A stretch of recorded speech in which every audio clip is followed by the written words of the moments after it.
बुद्धिमान राजा। सालों पहले एक नगर में एक बुद्धिमान राजा राज्य करता था। उनकी बुद्धि और होशियारी की चर्चा दूर दूर तक थी। राजा कभी भी बिना सोचे समझे कुछ नहीं कहता और न ही किसी आरोपी की बात सुने बिना उसे सजा सुनाता था। उसकी बुद्धिमत्ता के चर्चे सुनकर आसपास के राजा रानियां और राजकुमारी आदि उनसे बहुत जलते थे।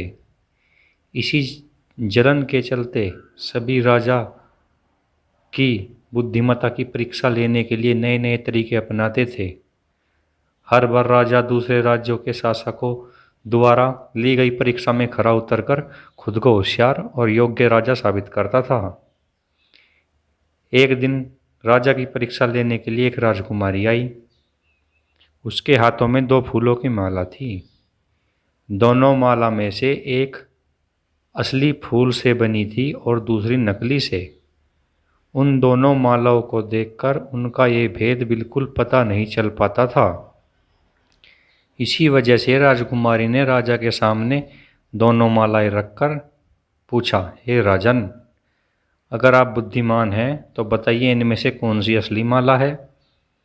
राज दरबार में बैठे सभी दरबारी माला को देखकर हैरान थे, क्योंकि किसी को समझ नहीं आ रहा था कि असली फूलों की माला कौन सी है।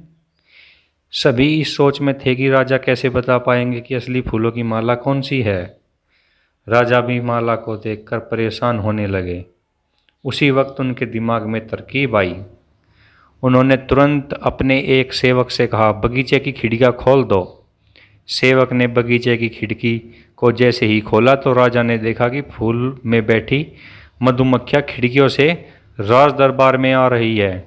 वो कुछ देर मधुमक्खी को ही देखते रह गए।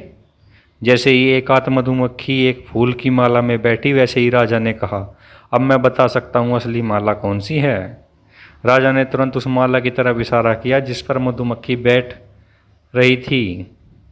राजा की होशियारी देख कर दरबार में मौजूद सभी उनकी तारीफ करने लगे।